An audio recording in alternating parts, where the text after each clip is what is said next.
When I walked into my birthday party, every conversation stopped. Glasses froze midair, and the room fell silent. I could feel every pair of eyes fixed on me on the bruise blooming around my left eye. My name is Helen Ward, 70 years old that day. What should have been a celebration turned into the night I lost my son and found myself again. Jason, my only child, stood at the center of the room beside his wife, Vanessa. When someone gasped and asked what happened to me, Jason said, calm and proud, it was my wife who put her in her place, so she'd learned some respect. The silence that followed was unbearable. But before I tell you how I ended up humiliated in front of everyone I loved, you need to understand how it all began. It started 3 years earlier when my husband, Robert, passed away suddenly from a heart attack. We'd been married 42 years. He was my anchor, my calm, my reason. After his death, the world lost its color. Jason stayed with me. You won't be alone, Mom, he said. He worked long hours, but we still shared coffee in the mornings, movies on Sundays. I thought we'd face grief together. Then one day he brought home Vanessa, a woman with magazine beauty and an ice-cold smile hidden behind perfect manners. From the first moment, something about her felt off. Miss Ward, she said, hugging me. It's such a pleasure to meet the woman who raised such a wonderful man. Her words were sweet, but her eyes, calculating. Back then, I didn't know that hug was the first step in a quiet, devastating war for the home Robert had left me. At first, Vanessa seemed harmless, helpful even. She offered to refresh the house, saying it was too traditional. You have beautiful taste, Miss Ward, she'd tell me, but homes need to evolve, right? Soon, my living room no longer felt like mine. Curtains Robert and I had chosen together disappeared, replaced by sleek gray drapes that made everything feel cold. The family photos were quietly moved to a hallway. It's just to make the space more modern, she said with a smile that didn't reach her eyes. Jason, blinded by love, noticed nothing. When I tried to speak, he brushed it off. Mom, she's just trying to help. Don't take it personally. So I stayed silent. I didn't want to be the bitter mother-in-law. But slowly, my home stopped feeling like home. Vanessa began hosting parties with her co-workers. The music was loud, the laughter louder. When I appeared, conversation always stopped. Mom, maybe you should rest, Jason would say softly. We'll take care of everything.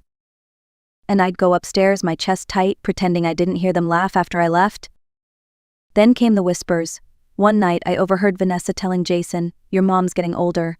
Wouldn't she be happier somewhere smaller? Maybe a senior residence? I froze. Jason hesitated. She's my mother, he said quietly. I can't just kick her out. Vanessa laughed. Of course not. We'll make it sound like it's for her own good. That night, I cried until dawn. I had lost my husband, and now I was losing my son to a woman who saw me not as family, but as an obstacle.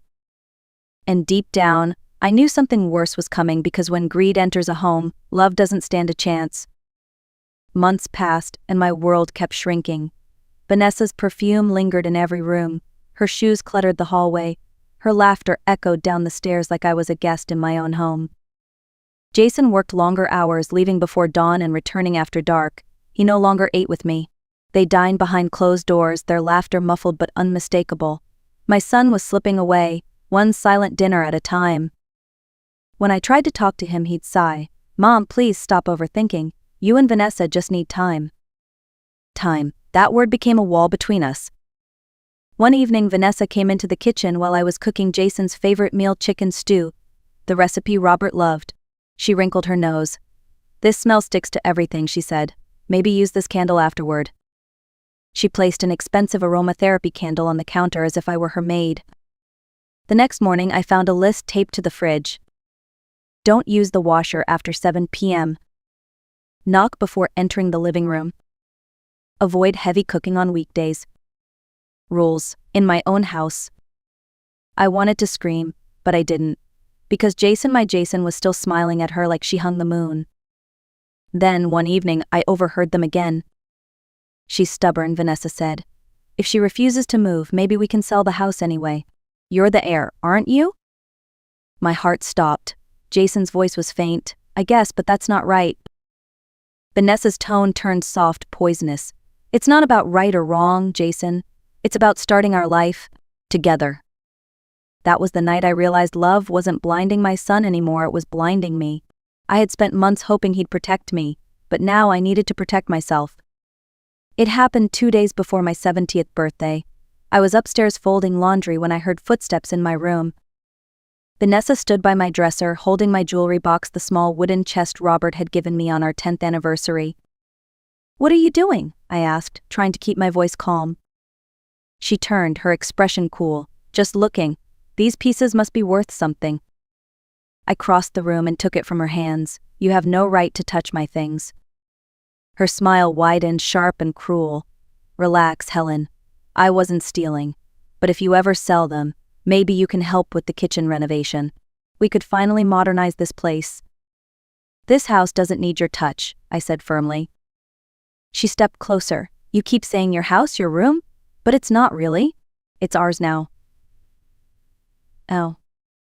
Something inside me snapped. "It's mine," I shouted. "Robert left it to me. You have no right here." Her eyes turned dark. The fake sweetness vanished. "You're a bitter old woman clinging to the past," she hissed. "Marcus doesn't need you anymore. I'm his family now." And before I could move, she shoved me. It wasn't hard, but I wasn't expecting it. My hips slammed into the dresser, pain shot through my side, and I stumbled.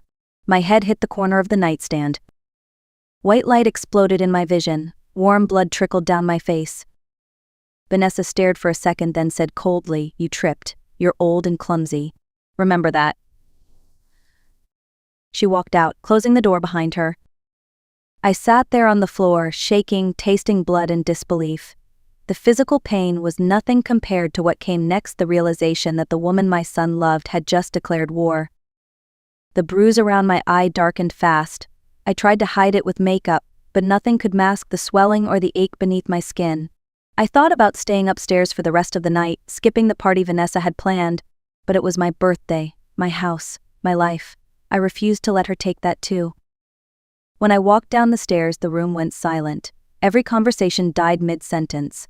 Glasses froze in midair. I saw their eyes move from the balloons to my face and stop. Vanessa stood proudly beside Jason, her hand looped through his arm. "My son, my only son." And then he said it. His voice was calm, almost smug. It was my wife who taught her a lesson, so she'd learn some respect. A sharp gasp cut through the crowd. I felt my knees weaken. The humiliation hit harder than the fall. My brother Raymond stepped forward, his voice trembling with anger. What kind of man lets his wife raise a hand to his mother and then brags about it? Jason's face paled. "Uncle, it's not." "Your father would be ashamed of you," Raymond snapped. Vanessa tried to laugh, but no one joined her. The air was thick with shock. Guests whispered, some excused themselves quietly. Someone offered to call the police, but I shook my head. My pride, my last defense, kept me standing. Vanessa placed a hand on Jason's arm, pretending to be calm. "She provoked me," she said, her voice sharp and trembling. "I was defending myself." Raymond glared at her. "Defending yourself? From what, her existence?" That was the moment the mask cracked. The perfect couple everyone admired now stood exposed, cruelty and cowardice in plain view. And I knew right then, the woman who had stolen my peace would soon lose everything. The chaos was still echoing when the front door opened. A calm, familiar voice cut through the tension. "Good evening," said Thomas Reed, our longtime family attorney and my late husband's friend. "I heard there's some confusion about this house." Vanessa straightened instantly, her fake smile snapping back into place. "There's no confusion. Everyone knows the house is in Helen's name. Jason's her son, he'll inherit it anyway." Thomas adjusted his glasses, his voice steady. "That's not quite true. Robert Ward's will includes a protective clause. It's why I came tonight." The room fell silent again. He opened a folder, revealing the yellowed pages of Robert's will. "Your husband was a wise man, Mrs. Ward. He wanted to ensure you were never forced out of your home." Jason frowned. "What does that mean?" Thomas read slowly, each word like a gavel strike. "If Helen Ward is ever pressured, coerced, or forced to leave this property by any member of her family, the estate will not transfer to the heir. It will instead be donated entirely to the St. Jude's Senior Wellness Fund." Gasps filled the room. Vanessa turned pale. Thomas continued, 3 weeks ago, someone requested an appraisal of this property under a different name, Vanessa Cole. There was also an inquiry about declaring Helen Ward legally incompetent to manage her assets. Both came from the same number registered to Miss Cole." Vanessa's voice trembled. That's not true. Thomas met her gaze calmly. It's documented. Jason's voice cracked. You tried to declare my mother incompetent? Vanessa's mouth opened, but no words came out. The silence that followed was worse than any scream. That night, truth didn't just enter the room, it shattered every lie that had lived there. Vanessa's mask shattered completely. You're lying, she screamed, her voice cracking. This is all fake. Thomas stayed calm. Miss Cole, these are official documents. Your husband's late father wanted to protect his wife from exactly this kind of manipulation. Jason stared at her, pale and trembling. You tried to take my mother's house. You tried to make her look incompetent. Vanessa's voice turned desperate. I did it for us. You said this house should be ours, that your mom doesn't need all this space. Raymond stepped forward. So you decided to take it by force? By lies? She glared at him. You all act like she's some saint. She's just a lonely old woman afraid of being replaced. Replaced? Jason repeated quietly. His tone was flat, broken. You hit her. You humiliated her in front of everyone. You tried to destroy the only person who's ever truly loved me.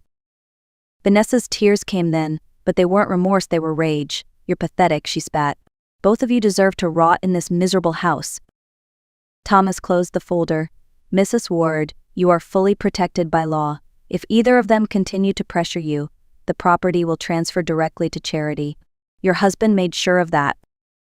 Raymond crossed his arms. So if she keeps pushing, she loses everything.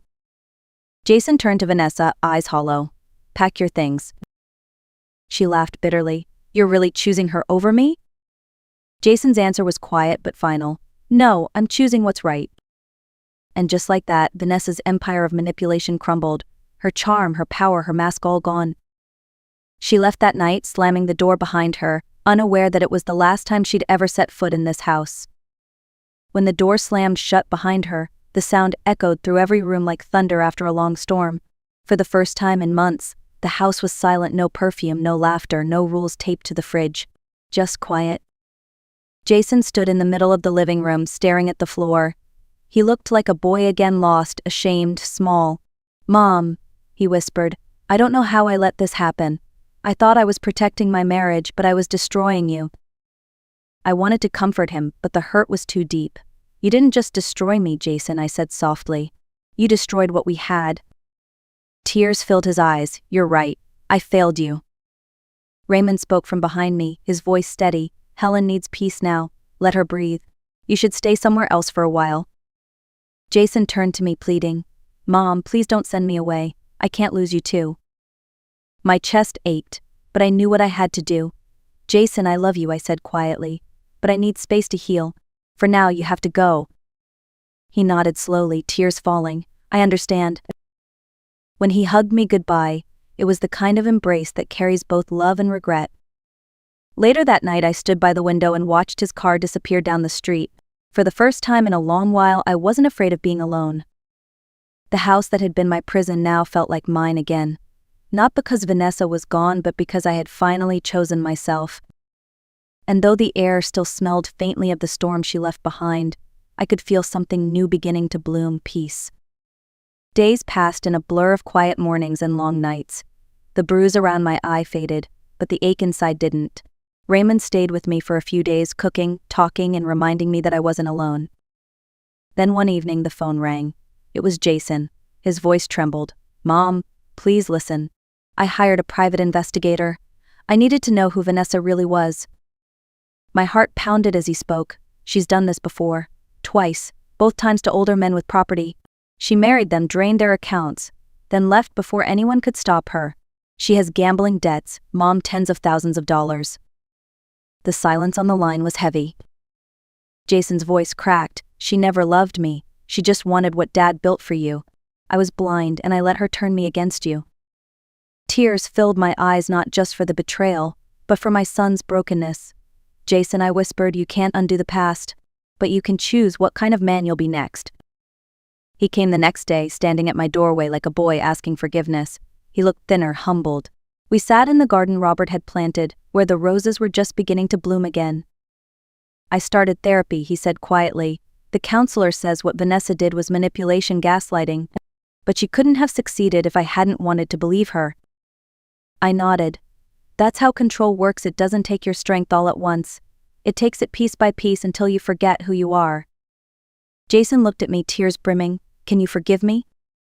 I took his hand gently. Not today, but someday maybe.